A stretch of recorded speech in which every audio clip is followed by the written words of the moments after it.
नमस्कार दोस्तों।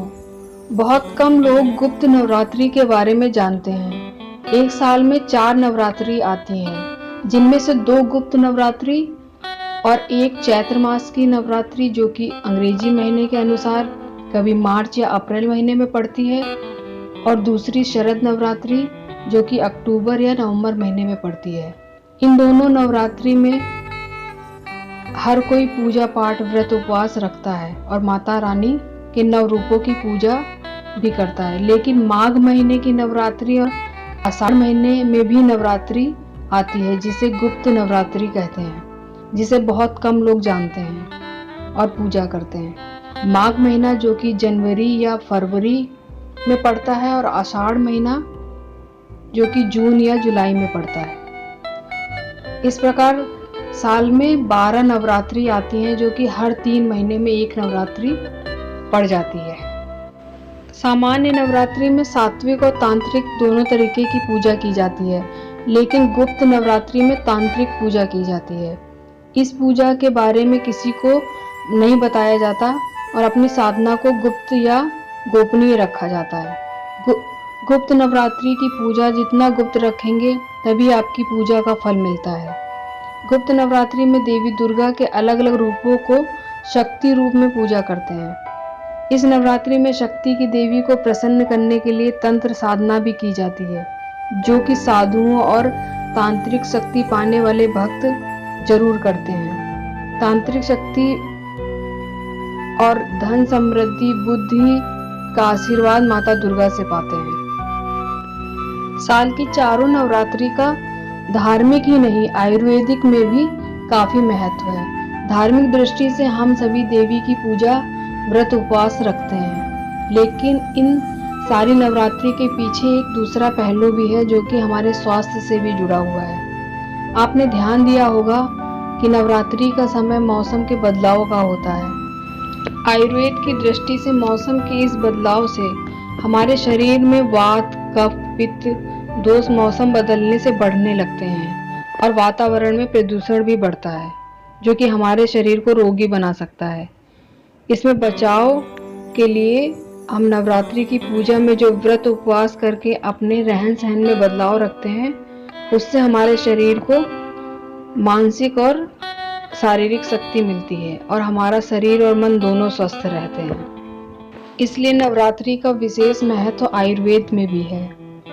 इसके अलावा देवी भागवत के अनुसार जैसे नवरात्रि में देवी के 9 रूपों की पूजा की जाती है, उसी तरह गुप्त नवरात्रि में भी 10 महाविद्याओं की साधना की जाती है। गुप्त नवरात्रि में तांत्रिक क्रियाएं, शक्ति साधना, महाकाल की भक्ति करने वालों को के लिए काफी महत्वपूर्ण होता है। गुप्त नवरात्रि में प्रमुख देवियों के नाम इस प्रकार से हैं। भक्त तंत्र साधना के लिए हर एक दिन माता के एक रूप की पूजा करते हैं। पहले दिन माँ काली, दूसरे दिन तारा देवी, तीसरे दिन त्रिपुर सुंदरी, चौथे दिन भुवनेश्वरी देवी, 5वें दिन माता छिन्नमस्ता, 6ठे दिन त्रिपुर भैरवी, 7वें दिन माँ धूमावती, 8वें दिन माता बगलामुखी, 9वें दिन मातंगी देवी और 10वें दिन कमला देवी की पूजा की जाती है। यह देवियां 10 महाविद्या का अवतार मानी जाती हैं। जिस तरह शिव जी के 2 रूप होते हैं, एक शिव और दूसरा रुद्र रूप, उसी तरह माँ भगवती के भी 2 रूप होते हैं, एक काली कुल और दूसरा श्री कुल।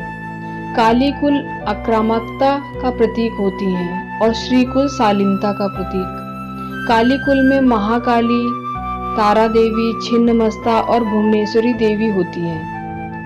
यह सभी उग्र स्वभाव की होती हैं। श्री कुल में देवियों में महात्रिपुर सुंदरी, त्रिपुर भैरवी, धूमावती, बगलामुखी, मातंगी और कमला देवी हैं। धूमावती को छोड़कर सभी सौंदर्य का प्रतीक हैं। इन 10 महाविद्याओं की साधना के अलावा गुप्त नवरात्रों में संहारहर्ता देवी देवताओं और उनके गणों और गणिकाओं की साधना तांत्रिक लोग करते हैं, जिनमें से दक्षिणी साधना, योगिनी साधना, भैरवी साधना भी गुप्त नवरात्रि में की जाती है। जैसे कि तंत्र साधना करने वाले गुप्त नवरात्रि में माता के 9 रूपों की जगह 10 महाविद्याओं की साधना करते हैं। उसी तरह जन साधारण दुर्गा सप्तशती के पाठ या दुर्गा सप्तश्लोकी पाठ के साथ साथ माता भगवती की पूजा कर सकते हैं।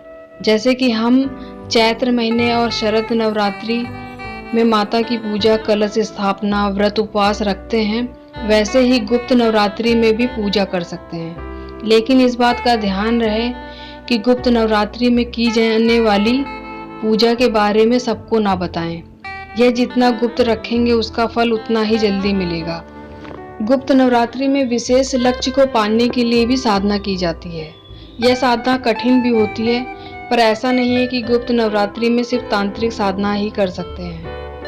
इस नवरात्रि में आप सात्विक और तांत्रिक दोनों तरीके की पूजा कर सकते हैं, जिससे भक्त को धन, धान्य, सुख, समृद्धि की प्राप्ति होती है। गुप्त नवरात्रि में की गई साधना का फल जरूर मिलता है। माता खुश होकर आपकी सारी मनोकामनाएं पूरी करती हैं। उम्मीद है कि गुप्त नवरात्रि से संबंधित जानकारी आपको पसंद आई होगी। धन्यवाद।